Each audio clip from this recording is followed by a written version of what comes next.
اللہ الرحمن الرحیم، السلام علیکم۔ میں سید عمران شفقت آپ کی خدمت میں حاضر ہوں۔ آج ایک بہت اچھی خبر بڑے عرصے کے بعد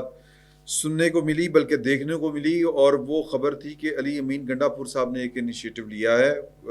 اپنی کے پی اسمبلی کے کہنے کے اوپر، اور انہوں نے وہ جو خیبر میں پی ٹی ایم جو کالعدم پی ٹی ایم ہے منظور پشتین صاحب علی، اس میں جو 3 افراد جاں بحق ہو گئے تھے ہلڑ بازی میں یا جیسے بھی، وہ جو بہت بڑا جرگہ قومی جرگہ پختونوں کا کرنے جا رہے تھے، اس سلسلے میں ظاہر ہے کہ گڑبڑ ہوگی تو بد امنی کا اندیشہ تھا۔ تو علی امین گنڈا پور صاحب نے انیشیٹو لیا اور انہوں نے ایک اپنا جرگہ کال کیا، جس میں وفاقی حکومت کی طرف سے محسن نقوی صاحب شریک ہوئے، گورنر جو کے پی ہیں فیصل کریم کھنڈی صاحب وہ تھے، اور ایمل ولی خان صاحب تھے، پروفیسر ابراہیم صاحب تھے، محسن داوڑ، میاں افتخار حسین، محمد علی شاہ باچا، سکندر شیر پاؤ، اسپیکر صوبائی اسمبلی بابر سلیم سواتی، اور ڈاکٹر عباد جو اپوزیشن لیڈر ہیں، اور انجینئر امیر مقام، ان سمیت کئی عمائدین اس جرگے میں شامل تھے۔ اور ایک بڑا اچھا انیشیٹو ہے علی امین گنڈا پور صاحب کا۔ علی امین گنڈا پور صاحب کی اگر آپ ذات دیکھیں تو پہلے بھی ہم گزارش ایک دوسرے سے کر چکے ہوئے ہیں کہ ان کے اوپر نا بڑا پریشر ہے دو طرفہ۔ ایک طرف انہوں نے ریاست کو چلانا ہے، چلنا ہے، وفاق کے ساتھ چلنا ہے، پاکستان کی بات کرنی ہے، اور دوسری طرف عمران خان صاحب کی ذات، میں صرف ذات کہوں گا، پاکستان تحریک انصاف نہیں کہوں گا، کیونکہ آج جو ہیں بیرسٹر گوہر صاحب وہ بھی پہنچے ہوئے تھے، جو پاکستان تحریک انصاف کے چیئرمین ہیں، اس جرگے میں شرکت کے لیے۔ تو اگر عمران خان صاحب کے ساتھ ملاقات کی اجازت ہوتی، اب سوال پیدا ہوتا تو کیا علی امین گنڈا پور کو یہ کام کرنے کی اجازت ہوتی؟ جواب ہے کہ نہیں۔ اور سب سے پہلے اس کا انکار کس نے کرنا تھا؟ اول تو یہ انیشیٹو لینا ہی نہیں تھا علی امین گنڈا پور صاحب نے، اور اگر کوئی کے پی سے کوئی اور لیتا، گورنر صاحب لے لیتے،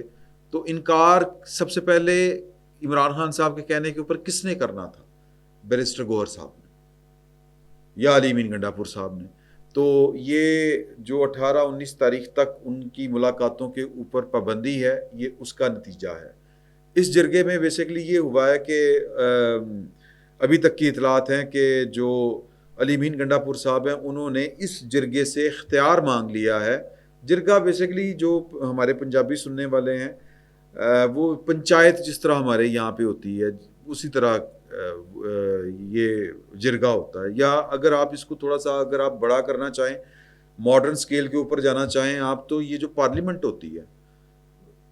یہ جرگہ ہی ہوتا ہے ایک طرح سے، اور اس جرگے کے لیے لوگ منتخب کیے جاتے ہیں۔ اس جرگے میں بھی لوگ چوز کر کے بھیجے جاتے ہیں کہ آپ جرگہ کریں ہماری طرف سے، آپ جرگے میں ہماری طرف سے جائیں۔ مختلف قبائل کے جو مشران، ملکان اور عمائدین جو ہوتے ہیں وہ اسی طرح ہی ہوتے ہیں۔ تو کہنے کا مطلب یہ ہے کہ اس میں انہوں نے علی امین گنڈا پور صاحب نے اس جرگے سے اختیار مانگ لیا ہے کہ میں مذاکرات کرنا چاہتا ہوں پی ٹی ایم کے ساتھ، تو مجھے مذاکرات کی اجازت دی جائے۔ اب مذاکرات کا مطلب یہ ہے کہ وہ مذاکرات جا کے چاہت نہیں نا پینی ہوں۔ مذاکرات ہوتے ہیں کہ کچھ لینا کچھ دینا، کسی بات کے اوپر مان جانا، کسی بات کے اوپر کسی کو منوا لینا، درمیان کا راستہ نکالنا، بیسیکلی فہم و تفہیم کے ساتھ، صلح جوئی کے ساتھ۔ تو پی ٹی ایم کے جذبات بھڑکے ہوئے ہیں، وہ بنیادی طور کے اوپر اس وقت پختونخوا میں جتنی سیاسی جماعتیں ہیں وہ ان سب کا کے لیے ایک خطرہ بن کے ایک علیحدہ سے آ رہی ہے۔ خالصتاً پختون نیشنلزم جو ہے وہ اس کی بنیاد کے اوپر وہ کھیل رہی ہے۔ یہ اس طرح کی جو سیاسی جماعتیں ہوتی ہیں، ہم نے ماضی میں دیکھا ہے، ماضی قریب میں دیکھا ہے، وہ ان کی عمر کوئی بہت زیادہ لمبی نہیں ہوتی۔ وہ جو بندہ ویسے ہی تقسیم کی بات کر رہا ہو، تقسیم در تقسیم، تقسیم در تقسیم، تو تقسیم تو کہیں نہیں رکتی، تقسیم تو پھر ایٹم اور نیوٹران پروٹان پتہ نہیں کتنے تک چلی جاتی ہے۔ تو جو پارٹیاں جوڑنے کی بات کرتی ہیں، جو قومی نوعیت کی ہوتی ہیں، مستقبل انہی کے ہوتے ہیں۔ خیر یہ اور بات ہو جائے گی۔ پوائنٹ اس میں یہ ہے کہ علی امین گنڈا پور صاحب کو ابھی تک کی اطلاعات ہیں کہ جو وفاقی حکومت ہے، محسن نقوی صاحب، انہوں نے کہا جی آپ مذاکرات کریں، ہمیں کوئی اعتراض نہیں ہے، مذاکرات سے ہی حل نکلتا ہے اور بڑی اچھی بات ہے، اور یہ کام اتنا گڑبڑ خراب نہ ہوتا اگر یہ بر وقت کام کر لیے جاتے۔ نقیب اللہ محسود ہم نے کل بھی ذکر کیا تھا، یہ اس نوجوان کی جو کا قتل تھا راؤ انوار صاحب کے ہاتھوں، اور راؤ انوار صاحب ہمارا ایسٹ تھے ہماری ایجنسیوں کے، اب بھی پتہ نہیں وہ کہاں پہ ہیں، جن کے لیے سپریم کورٹ کے صدر دروازے کھل جایا کرتے تھے، جن کو ہاتھ لگانا جو تھا وہ اللہ معاف کرے کوئی بہت بڑا جرم عظیم تھا، بہت بڑا بھی اور جرم عظیم بھی، جرم عظیم ہی تھا۔ تو بہرحال وہ سیف ہیں، یعنی وہ بندہ تھا جس نے امریکہ نے جس کے اپنے ملک میں داخلے پر پابندی لگا دی تھی، ایون برطانیہ نے بھی شاید، تو وہ ہماری آنکھ کا تارا تھا، باجوہ صاحب کا دور تھا، اور وہ ہر دور میں ہر اسٹیبلشمنٹ کا آنکھ کا تارا تھا۔ تو کام وہاں سے خراب ہوئے، تو اب اس کو پی ٹی ایم معاملات کو اس نہج کے اوپر لے کے جا چکی ہے، اور یہ معاملہ سادہ نہیں ہے، اس کے پیچھے انڈیا ہو سکتا ہے، سی پیک کے مخالفین دیگر ہو سکتے ہیں، پاکستان کو سبق سکھانا مقصود ہو سکتا ہے۔ اگر ہمارے اس ایک صوبے میں امن نہیں ہوگا، بلوچستان میں امن نہیں ہوگا، تو یہ مفادات کا کھیل ایسا ہے کہ B L A, T T P, P T M, یہ سارے کے سارے، اور پھر جو سیاسی قوتیں ہیں کے پی کے کی، وہ ساری کی ساری بلیک میل ہو رہی ہیں پی ٹی ایم کے ہاتھوں، کہ پی ٹی ایم اتنی زور و شور کے ساتھ پختونوں کے ساتھ ازل سے شروع سے یہ ہو رہا ہے،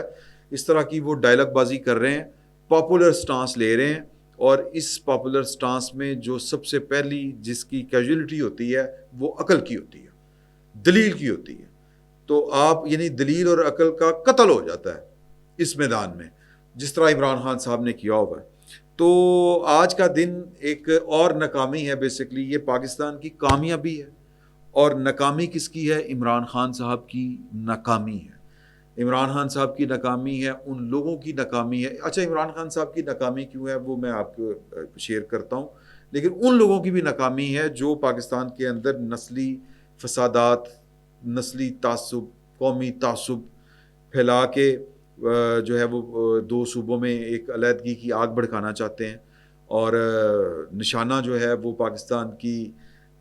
جوہری صلاحیت بھی ہے اور سی پیک بھی ہے۔ سی پیک آ گیا تو جوہری صلاحیت کو چار چاند لگ جائیں گے، پاکستان کی اکانومی ٹھیک ہو گئی تو کچھ لوگوں کا علاقے کی ریجن میں چدراہٹ ختم ہو جائے گی، اور کچھ لوگوں کا یا کچھ لوگوں کی ملک کے اندر سیاست ختم ہو جائے گی۔ جس طرح پچھلے ولاگ میں ہم نے ذکر کیا تھا آئی پی پیز کا، کہ اگر بجلی کو کنٹرول کر لیا جاتا ہے تو عمران خان صاحب کی جو سیاست انتشار پر مبنی ہے، یا عمران خان صاحب کی سیاست کا جو بچاؤ کا ایک راستہ ہو سکتا ہے کہ لوگ کہیں کہ جی کہ ان سے تو یہ نہیں ہو رہا ہے، عمران خان جی چنگا سی، حالانکہ عمران خان صاحب کچھ اور چیز ہے۔ میں وہ پھر کبھی بات کریں گے اس ایشو کے اوپر، ویسے تو ہم اکثر کرتے رہتے ہیں کہ وہ کیا چیز ہے، تو وہ بھی عمران خان صاحب کی ناکامی ہے، اگر یا یوں کہہ لیں کہ وہ عمران خان صاحب کی سیاست مزید جو ہے وہ کہہ لیں کہ ناکام ہوگی، یا کہہ لیں کہ اس کا جو مستقبل ہے وہ مخدوش ہو جائے گا اگر پاکستان کی جو ہے وہ بجلی یا جو بجلی کی قیمت ہے پاکستان میں وہ ٹھیک ہو جاتی ہے۔ تو اسی طرح اگر اکانومی ٹوٹل اوور آل ٹھیک ہو جاتی ہے، جو کہ بجلی کی قیمت کو ٹھیک کیے بغیر نہیں ہو سکتی تھی، انڈسٹری نہیں لگ سکتی، لوگ بجلی کے بل نہیں دے سکتے، اور پیسہ جو ہے وہ چند لوگوں کی جیبوں میں جا رہا تھا، تو ڈسپیرٹی کا جو لیول ہے وہ کمپیٹ کیا ہی نہیں جا سکتا تھا، مینیج ہی نہیں ہو سکتا تھا۔ تو اگر یہ دو چیزیں ہو جاتی ہیں تو خان صاحب فارغ۔ تیسری چیز جو ہے وہ یہ ہے آپ کی آئینی ترمیم، وہ ہمارا موضوع نہیں ہے، لیکن اس میں بھی عمران خان صاحب کو اگر پاکستان کی عدلیہ سے جو سپورٹ مسلسل مل رہی ہے آج کی تاریخ تک، وہ ختم ہو جائے گی، ختم، کھیل ختم، پروجیکٹ عمران خان فارغ۔ اور پروجیکٹ عمران خان بیسیکلی ہے کیا سر؟ وہ پروجیکٹ یہی ہے سمپل کہ پاکستان کا بیڑا غرق کس طرح کرنا ہے۔ سی پیک کو جس طرح عمران خان صاحب نے برباد کیا تھا وہ کسی سے ڈھکا چھپا نہیں ہے، سی پیک ریوائیو ہو رہا ہے، اور عمران خان صاحب کی یہ یا عمران خان صاحب کے پیچھوں والی چال وہ یہ تھی کہ کسی طرح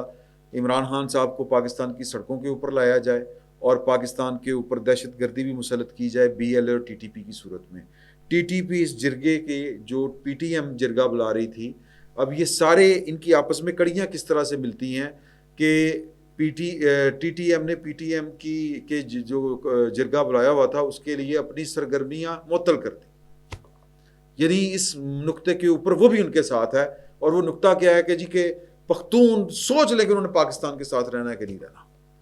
تو پاکستان ترن والا نہیں ہے، سادہ سی بات ہے. اور عمران خان صاحب کی جو خواہش ہے کہ پاکستان میں فساد ہو، برباد ہو پاکستان، اور اسی انتشار میں اگر پاکستان کا ریاست کا آرڈر ٹوٹے گا تو عمران خان صاحب کی بچت کا بھی راستہ ہے اور ان کی سیاست بھی بچ سکتی ہے. تو وہ آج راستہ بنیادی طور کے اوپر علی امین گنڈا پور صاحب نے اس کے آگے ایک رکاوٹ کھڑی کر دی. علی امین گنڈا پور صاحب نے عمران خان اور ریاست میں یا پاکستان میں عمران خان کی بجائے پاکستان کو چنا ہے آج کی تاریخ تک. کل ان کے اوپر کتنا دباؤ ہے عمران خان صاحب کی طرف سے 18 یا 19 تاریخ کے بعد وہ ایک الگ سے بات ہے. لیکن آپ یہ دیکھ سکتے ہیں کہ فتنہ اور فساد صرف ایک ہی ذات ہے اور وہ ہے عمران خان. ان کا رابطہ نہیں ہوا تو پاکستان کے لیے انہوں نے سوچنا شروع کر دیا، اور جو ایک بدامنی کا راستہ کھلا ہوا ہے اس کو بند کرنے کی وہ کوشش کر رہے ہیں. تو عمران خان اپنی ذات میں کلا کتنا بڑا فساد ہیں یا وہ ان کی سوچ کس طرح کی ہے آپ کو آج کے جرگے سے یہ پتہ چل سکتا ہے. تو اسی طرح کہتے ہیں کہ اکھاں کھول کے جیو سر، کون پاکستان ہے اور کون پاکستان کے خلاف یہ آپ کو پتہ ہونا چاہیے. فی الوقت اتنا ہی، بہت بہت شکریہ.